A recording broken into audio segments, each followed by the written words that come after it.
Hello everyone, मैं हूं संदीप और आप देख रहे हैं डिफेक्टिव क्लासेस। आज हम स्टार्ट करने जा रहे हैं 9th क्लास का चैप्टर नंबर 6 जो है लाइन्स एंड एंगल्स।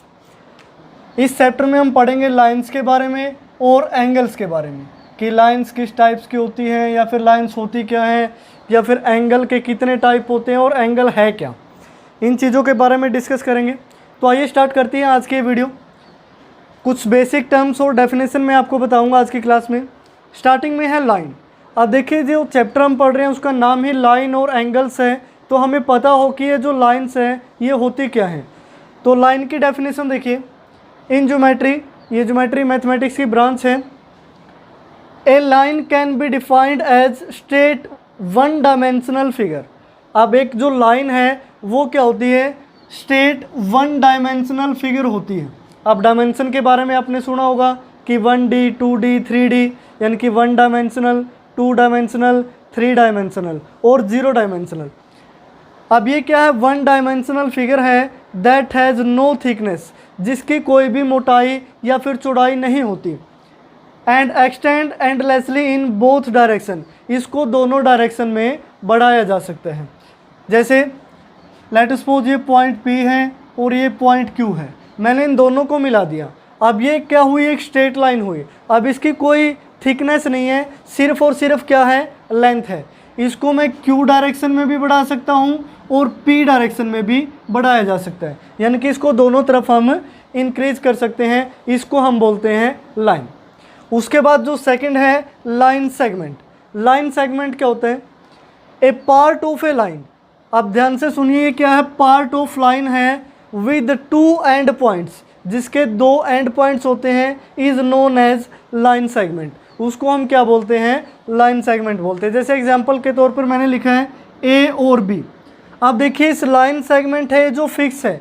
अब ना तो हम B वाली डायरेक्शन में इसको इंक्रीज कर सकते हैं, ना A वाली डायरेक्शन में इसको इंक्रीज कर सकते हैं, यानी कि इसकी जितनी भी लेंथ है उतनी ही रहेगी, इसको इंक्रीज और डिक्रीज नहीं किया जा सकता। उसके बाद देखिए ray. A part of a line with 1 and point is known as ray. अब ये भी एक पार्ट होता है लाइन का जिसका सिर्फ एक एंड पॉइंट होता है, उसको हम क्या बोलते हैं, रे। It can extend in 1 direction only. अब इसको सिर्फ और सिर्फ एक डायरेक्शन में एक्सटेंड किया जा सकता है, बढ़ाया जा सकता है। अब देखिए आपने कुछ एग्जाम्पल सुने होंगे, नाम सुना है, जैसे सन रे, यानी कि सूर्य से आने वाली किरणें। क्या कभी आपने सुना है कि सन लाइन या फिर सन लाइन सेगमेंट? ऐसा तो कभी नहीं सुना। अब उसमें क्या होता है कि एक पॉइंट तो हमारा फिक्स है, हम इस डायरेक्शन में तो आगे बढ़ ही नहीं सकते, हम सिर्फ एक ही डायरेक्शन में जा सकते हैं इस टाइप से, यानी कि इसमें मैं ए वाली डायरेक्शन की तरफ इसको इंक्रीज नहीं किया जा सकता है, इसको सिर्फ बी डायरेक्शन की तरफ इंक्रीज किया जा सकता है। अब जैसे सन होता है, सन के केस में सन क्या है, फिक्स है। अब सन से जो रेज आ रही है अर्थ के ऊपर, मान लिया ये अर्थ है, अब उस केस में क्या होता है, सन तो फिक्स है और रे आ रही है, यानी कि वो एक ही डायरेक्शन में बढ़ती आ रही है, एक ही डायरेक्शन में बढ़ती है ना। अब सन क्या है, फिक्स, इस तरीके से वो सारी रेज अर्थ पे आती हैं, यानी कि एक पॉइंट उनका फिक्स है जहाँ से वो आ रही हैं और एक पॉइंट पे वो बढ़ती चली जाती हैं, उनको हम क्या बोलते हैं, रे बोलते हैं। अब देखिए डेफिनेशन आपको समझ में आ गई होगी कि इनमें तीनों में डिफरेंस क्या है। अब इनको डिनोट कैसे करते हैं। अब देखिए अगर लाइन है, जैसे ये PQ लाइन है, PQ लाइन को डिनोट किया जाता है इस टाइप से, और ऊपर हम ये निशान लगाते हैं, यानी कि दोनों साइड एरो। अब दोनों साइड एरो लगाने का मीनिंग क्या है कि ये PQ एक लाइन है जिसको दोनों तरफ इंक्रीज किया जा सकता है, यानी कि इसके दोनों डायरेक्शन में इसको इंक्रीज कर सकते हैं। तो ये हुई लाइन की नोटेशन, यानी कि इसको कैसे डिनोट करते हैं। उसके बाद देखिए लाइन सेगमेंट। लाइन सेगमेंट थी AB। अब AB को हम कैसे डिनोट करेंगे, AB इस टाइप से, ये पॉइंट लगा के छोड़ देंगे। दिस मीन्स AB एक लाइन सेगमेंट है, इसको किसी भी डायरेक्शन में इंक्रीज नहीं किया जा सकता। उसके बाद देखिए रे। रे को कैसे डिनोट करेंगे, जैसे ये AB थी, अब एक पॉइंट फिक्स है और एक साइड में आपने क्या लगा देना है, एरो। दिस मीन्स इसको सिर्फ एक ही डायरेक्शन में इंक्रीज किया जा सकता है, दोनों डायरेक्शन में इसको इंक्रीज नहीं कर सकते। तो ये थी इनकी नोटेशन, यानी कि इनको डिनोट कैसे करना है ये तीनों केस में। लेकिन अगर आपको लेंथ ऑफ लाइन पूछी जाए कि इसकी वैल्यू क्या है, 5 सेंटीमीटर, 10 सेंटीमीटर या 4 सेंटीमीटर, तो जर्नली हम उसको ए बी से ही लिखते हैं, चाहे वो लाइन हो, लाइन सेगमेंट हो या फिर रे हो, यानी कि उसकी मैग्नीट्यूड, उसकी वैल्यू कितनी है। अब मान लिया कोई 5 सेंटीमीटर की एक लाइन है तो हम क्या लिखते हैं, A B is equal to 5 centimetre. अगर वो लाइन सेगमेंट भी है तब भी हम क्या लिखेंगे, A B is equal to 5 centimetre. अगर वो कोई रे है जो 5 सेंटीमीटर की है तब भी जनरली हम उसको क्या लिखते हैं, 5 सेंटीमीटर। यानी कि जो ए बी है जिसके ऊपर कोई भी निशान नहीं है, मार्क नहीं है, दिस मीन्स ये किसको डिनोट करता है, लेंथ को, लेंथ या फिर मैग्नीट्यूड आप इसको बोलते हो, यानी कि इसकी वैल्यू कितनी है, ये कितने मीटर है, कितने सेंटीमीटर है, कितने यूनिट है, उसको ये डिनोट करता है ए बी। ए बी के ऊपर कुछ भी लिखा ना हो, लेकिन इनकी तीनों की अलग अलग नोटेशन इस टाइप से होती है। और अगर ए बी लिख दिया दिस मीन्स ये कॉमन है, ये लेंथ बता रहा है, वो लेंथ मीन्स यानी कि जो लाइन है वो कितनी लेंथ है, उसकी लाइन सेगमेंट की कितनी लेंथ है, और इसी तरीके से रे की कितनी लेंथ है। तो ये 3 आपकी मेन बेसिक डेफिनेशन थी।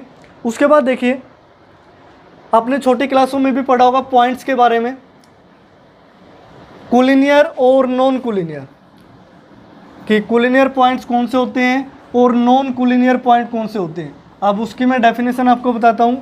6th क्लास में भी ये टॉपिक आता है कोलिनियर नॉन कोलिनियर का, 7th में भी है, 8th क्लास में भी है, और आगे अब 9th क्लास में भी है। तो सबसे पहले देखिए collinear points.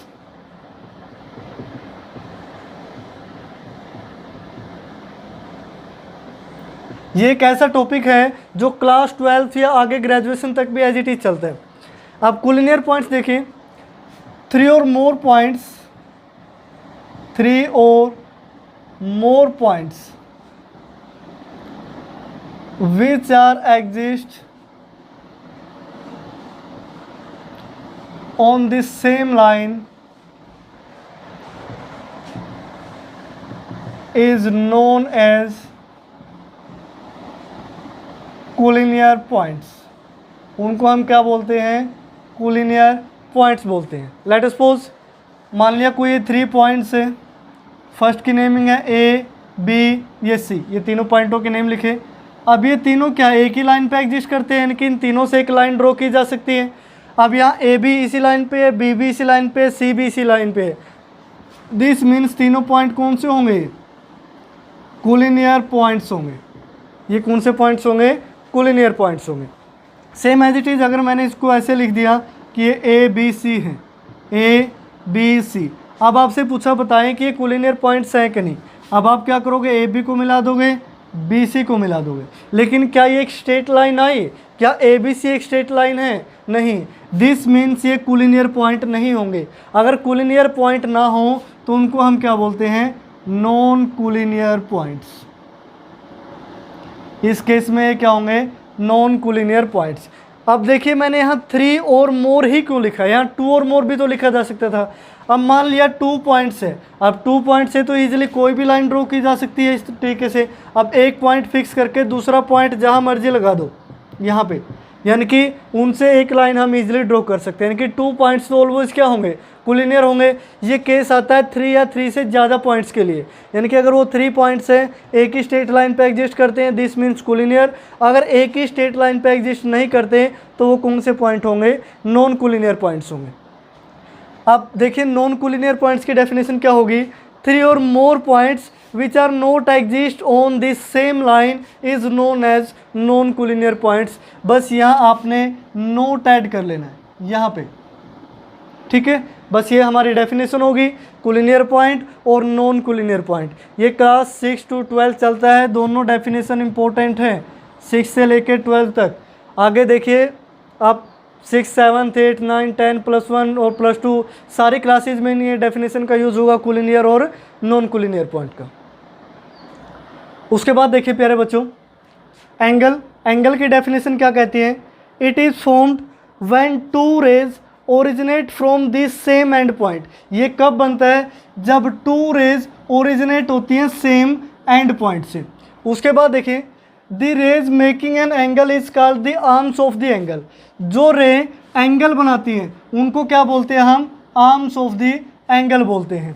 And and point is called vertex of the angle, और जो एंड पॉइंट होता है उसको हम क्या बोलते हैं, वर्टेक्स। देखिए एक एग्जांपल से समझते हैं। लेट सपोज ये 2 रेज हैं, अब ये रे 1 है और ये रे 2 है, ठीक है। अब ये दोनों का जो एंड पॉइंट है ये है, और इस डायरेक्शन में इनको बढ़ाया जा सकता है, इसको मैं नेमिंग लिख सकता हूँ, ये ए है, ये बी है, ये सी है।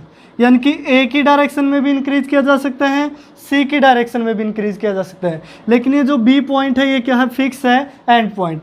अब ये जो एंगल बनता है इन दोनों की हेल्प से ये क्या हो गया, एंगल। इसी को हम क्या बोलते हैं, एंगल बोलते हैं। और ये जो दोनों रेज हैं इनको हम क्या बोलते हैं, आर्म्स ऑफ द एंगल, यानी कि एंगल के आर्म्स, ये भी क्या है, आर्म्स ऑफ द एंगल है। उसके बाद ये जो पॉइंट बी है, पॉइंट बी जो दोनों का कॉमन पॉइंट है यानी कि एंड पॉइंट है, इसको हम क्या बोलते हैं, वर्टेक्स। क्या बोलते हैं, वर्टेक्स। तो इस तरीके से 2 रेज की हेल्प से एक एंगल बनता है, ये दोनों आर्म्स और ये क्या हो गया उसका एक वर्टेक्स। तो ये थी एंगल की डेफिनेशन।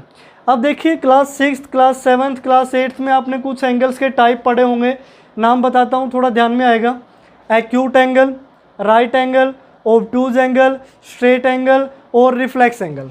तो आइए उनको डिस्कस करते हैं, ये क्या क्या होते हैं। टाइप्स ऑफ एंगल में आते हैं कि एंगल के कितने टाइप होते हैं। अब 6th, 7th, 8th से अलग आप कुछ और टाइप्स भी पढ़ेंगे, कुछ और डेफिनेशंस भी आएंगे एंगल की। तो मैं यहाँ लिखता हूँ types of angle. Types of angle, angles के टाइप क्या होते हैं। जो फर्स्ट हमारा टाइप है वो है एक्यूट एंगल, इनको सभी को डिफाइन करेंगे। सेकंड जो होता है वो है राइट एंगल। जो थर्ड है वो है ऑब्ट्यूज एंगल।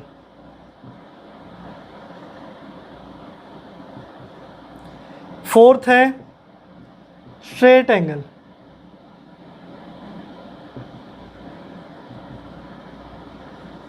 और जो फिफ्थ है वो है रिफ्लेक्स एंगल।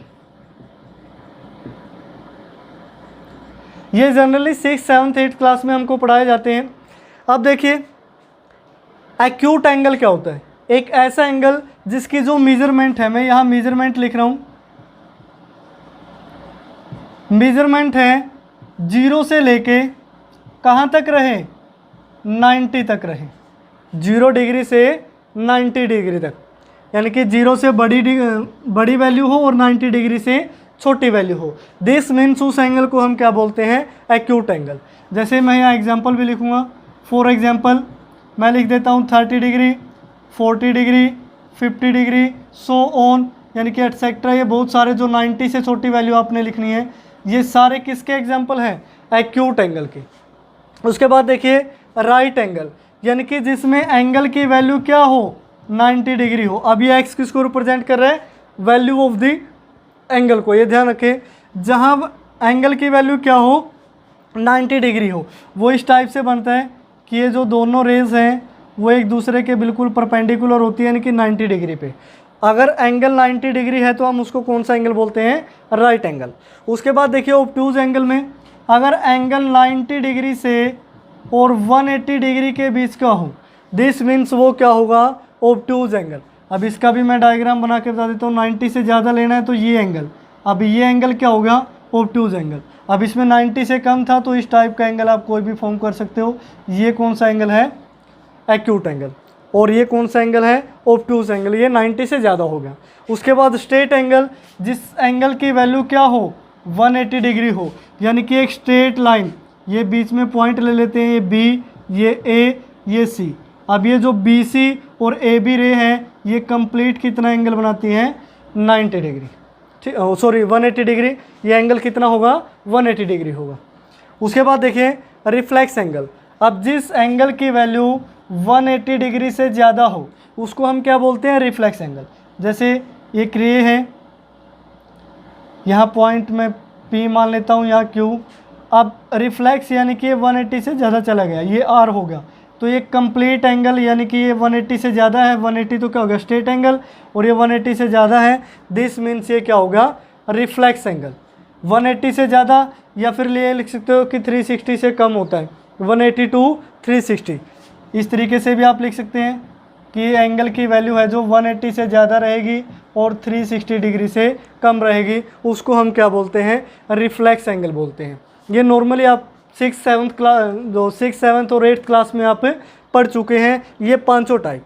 अब इससे अलग कुछ टाइप हैं वो मैं आपको बताता हूँ। टाइप्स ऑफ एंगल में जो नेक्स्ट आता है वो है कम्प्लीमेंट्री एंड सप्लीमेंट्री एंगल। अब ये कम्प्लीमेंट्री और सप्लीमेंट्री एंगल भी पिछली क्लास में आप पढ़ चुके हैं, ये दोबारा से फिर रिपीट करवा रहे हैं सारी चीज़ें ताकि डेफिनेशन अच्छी तरीके से क्लियर याद हो। तो स्टार्टिंग में देखिए complementary angle,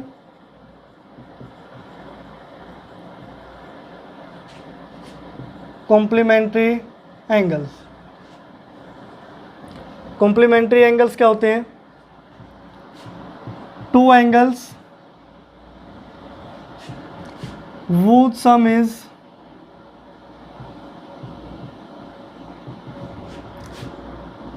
(90° is known as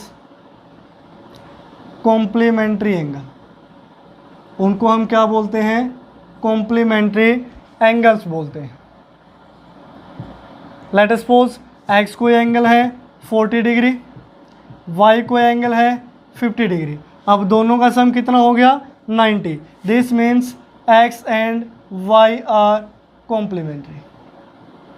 तो इन एंगल को हम क्या बोलते हैं? Complementary angle. उसके बाद देखिए नेक्स्ट जो डेफिनेशन है सप्लीमेंट्री एंगल। सप्लीमेंट्री एंगल्स कौन से होते हैं? अब ज़्यादा कुछ चेंज नहीं आएगा, इसमें सम कितना था 90 डिग्री, यहाँ सम कितना हो जाएगा 180 डिग्री। इनकी to angles whose sum is 180 degree is known as supplementary angle। इनको हम क्या बोलते हैं? सप्लीमेंट्री एंगल्स बोलते हैं। अब लेट सपोज ए कोई एंगल है, मान लिया वो 120 डिग्री है, बी कोई एंगल है तो वो 60 डिग्री है। जब हम इन दोनों का सम करेंगे तो कितना आया 180। This means here A and B are supplementary angles। इनको हम क्या बोलते हैं? Supplementary angles. ये कुछ बेसिक डेफिनेशन है एंगल से रिलेटेड जो आप प्रीवियस क्लास में भी पढ़ के आए हैं, 9th क्लास में भी पढ़ रहे हैं और आगे आने वाली क्लासों के अंदर भी पढ़ेंगे। 5 टाइप्स वो पहले बताए थे, 2 टाइप्स के एंगल ये होंगे यानी कि कम्प्लीमेंट्री और सप्लीमेंट्री। तो इस तरीके से आप हर एक डेफिनेशन को कवर करें, उसको अच्छी तरीके से याद रखें ताकि जब आपसे टेस्ट लिया जाए या कुछ पूछा जाए तो आप इजीली उनको बता सकें। अब देखिए डेफिनेशन याद करने से ज़्यादा ज़रूरी समझना होता है। अब एंगल की मैंने डेफिनेशन बताई, अब ये नहीं कि आपने A to Z वर्डिंग यहाँ से रट ली और ये हो गया, लेकिन जब तक समझ में नहीं आएगा, जब तक आपको डेफिनेशन याद करने का कोई बेनिफिट नहीं होने वाला। जब आप कंप्लीट समझ चुके हैं, 100% समझ में आ चुका है, हाँ भी एंगल ये होता है, इतने इसके टाइप्स होते हैं, तब आप इन सारी चीज़ों को लिखें अच्छी तरीके से डेफिनेशन और फिर उसको याद करें। क्योंकि जो चीज़ समझ में आ जाती है 99% तो वो वही याद होगी, बस 1% आपको वर्डिंग देखनी है कि आपने लिखना क्या होता है। उसके बाद देखिए प्यारे बच्चों कुछ और मेन टाइप्स पढ़ते हैं एंगल्स के, जिसमें है adjacent angles. Adjacent angle most important type है एंगल का कि एडजेसेंट एंगल्स होते क्या हैं? 2 एंगल्स आर कॉल्ड एडजेसेंट। अब 2 एंगल उनको हम एडजेसेंट कब बोलते हैं? If they have a common vertex. उनमें क्या हो? एक तो कॉमन वर्टेक्स हो एंड ए कॉमन आर्म, और एक क्या हो? कॉमन आर्म हो। And no 2 non common arms are in opposite directions of the common arm. जो नॉन कॉमन आर्म है वो अपोजिट डायरेक्शन में हो कॉमन आर्म्स के। तो मैं एक एग्जांपल से आपको समझाता हूँ। लेट सपोज ये 2 आर्म्स हैं एंगल की इस टाइप से, अब बीच में एक और आर्म है। ये जो एंगल 1 है ये क्या है? एंगल 2। लेट सपोज हमने इनको नेमिंग लिखी है एंगल 1 और ये एंगल 2, ये दोनों क्या है? एंगल। अब इन दोनों एंगल में देखिए इसकी नेमिंग है A, B, C और ये D है। अब ये जो B है ये क्या है, वर्टेक्स ऑफ एंगल 1, और ये B ही क्या है, वर्टेक्स ऑफ एंगल 2, यानी कि यहाँ पे जो कॉमन वर्टेक्स आया वो क्या है, कॉमन वर्टेक्स वो क्या है B। अब दोनों में एक कॉमन आर्म क्या है, BD। अब देखिए BD एंगल 1 में भी है और एंगल 2 में भी है, यानी कि कॉमन आर्म क्या है, BD। अब नॉन कॉमन आर्म्स देखिए कौन सी हैं, नॉन कॉमन आर्म्स यानी कि जो दोनों में कॉमन ना हो। अब देखिए BC फर्स्ट एंगल में है, सेकंड में नहीं है, यानी कि दोनों में कॉमन नहीं है। अब AB सेकंड में है, फर्स्ट में नहीं है, यानी कि दोनों क्या है, non common arms of the angle है। अब कंडीशन यही थी कि एक तो कॉमन वर्टेक्स हो, एक कॉमन आर्म हो, और जो नॉन कॉमन आर्म्स है यानी कि BC और AB इस कॉमन आर्म के अपोजिट डायरेक्शन में हो, यानी कि एक तो राइट में हो गई और एक इसके लेफ्ट में हो गई। This means here angle 1 and angle 2 are adjacent angle.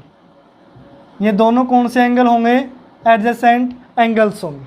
इतना समझ में आया? तो इस तरीके से आप एडजेसेंट एंगल को डिफाइन करोगे। उसके बाद देखिए नेक्स्ट पॉइंट की तरफ बढ़ते हैं। मैं इसको रफ कर देता हूँ।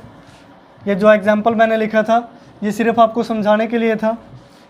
नेक्स्ट जो है वो है linear pair of angle, linear pair of angles.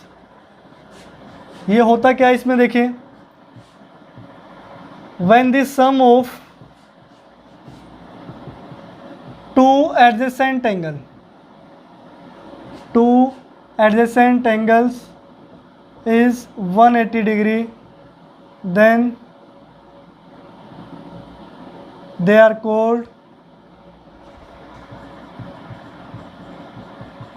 linear pair of angle, linear pair of angles। उनको हम क्या बोलते हैं, लीनियर पेयर ऑफ एंगल्स बोलते हैं। अब देखिए दो एडजेसेंट एंगल जिनका सम क्या हो 180। लेट सपोज ये भी कोई आर्म है, ये बीच में पॉइंट है, इसको हम A मान लेते हैं, इसको B और इसको C। ये दो अलग अलग आर्म है, ये AB है, ये BC है, और एक थर्ड कोई है जिसको हम नेमिंग देते हैं D। अब देखिए ये एंगल 1, ये एंगल 2, इनकी नेमिंग रखी। एंगल 1 और 2 एडजेसेंट है कि नहीं, देखिए दोनों में कॉमन वर्टेक्स क्या है B, कॉमन आर्म क्या है BD, और नॉन कॉमन आर्म्स यानी कि BC और BA इसके दोनों क्या है अपोजिट डायरेक्शन में। This means angle 1 and angle 2 are adjacent. अब देखिए एंगल 1 और 2 दोनों का अगर हम सम करें, एंगल 1 प्लस एंगल 2 यहाँ कितना आ रहा है 180, क्योंकि ABC क्या है एक स्ट्रेट लाइन। दिस मीन्स ये कंप्लीट एंगल क्या होगा, एक स्ट्रेट एंगल जिसकी वैल्यू क्या होती है 180, यानी कि एंगल 1 प्लस एंगल 2 की वैल्यू क्या आई 180। जब दो एडजेसेंट एंगल का सम 180 हो जाता है, this means here angle 1 and angle 2 are linear pair of angles. ये क्या है, लीनियर पेयर ऑफ एंगल्स है। तो इस तरीके से आप लीनियर पेयर ऑफ एंगल को डिफाइन करोगे। नेक्स्ट है vertically opposite angle, vertically opposite angle. अब वर्टिकली अपोजिट एंगल क्या होते हैं मैं आपको समझा देता हूं।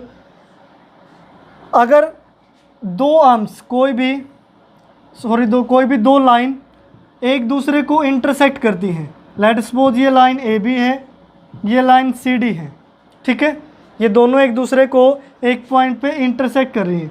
दिस मीन्स एंगल 1 और एंगल 2, यानी कि जिनके ये सिरे मिले होते हैं, ये ध्यान रखें, जिनके इस टाइप से ये सिरे मिले होते हैं इस टाइप से, उनको हम क्या बोलते हैं वर्टिकली अपोजिट एंगल। जो वर्टिकली एक दूसरे के क्या होते हैं अपोजिट, और इन दोनों की वैल्यू क्या होती है इक्वल। इसी तरह जो एंगल 3 है और एंगल 4 हैं ये भी क्या होंगे वर्टिकली अपोजिट एंगल। अब आगे हम प्रूव करेंगे नेक्स्ट क्लासेस में कि 1 और 2 इक्वल क्यों हैं, 3 और 4 इक्वल क्यों हैं। अब यहाँ से देखिए एंगल 1 एंड एंगल 2, एंगल 1 और 2 ये क्या है वर्टिकली अपोजिट एंगल है, वर्टिकली अपोजिट एंगल्स। उसके बाद जो एंगल 3 एंड एंगल 4 हैं ये भी क्या है, वर्टिकली अपोजिट एंगल है, क्योंकि देखिए इनके सिरे मिल रहे हैं, यहाँ से वर्टेक्स मिल रहा है इनका, ये सेम क्या है, वर्टेक्स है। दिस मीन्स एंगल 3 और 4 क्या होंगे, वर्टिकली अपोजिट एंगल होंगे। तो ये थे हमारे मेन टाइप्स एंगल से। उसके बाद देखिए लाइंस के बारे में मैं आपको बताता हूँ कि लाइंस कितने टाइप की होती है। अब टाइप्स ऑफ लाइन पढ़ेंगे। अभी तक देखिए हमने लाइन, सेगमेंट, लाइन और रे के बारे में पढ़ा था। उसके बाद देखिए लाइन के टाइप क्या क्या होते हैं। मेनली 3 टाइप्स की आपकी लाइन रहती है, मैं यहाँ लिख रहा हूँ अलग से, टाइप्स ऑफ लाइन। लाइंस के जो टाइप होते हैं वो क्या होते हैं। फर्स्ट है इंटरसेक्टिंग लाइन। कौन सी लाइन है, इंटरसेक्टिंग लाइंस। सेकंड है पैरेलल लाइंस, जिसको हम अदर नेम क्या बोलते हैं, non intersecting line, non intersecting lines. उसके बाद जो थर्ड टाइप है वो है कोइंसिडेंट लाइन, कोइंसिडेंट लाइंस।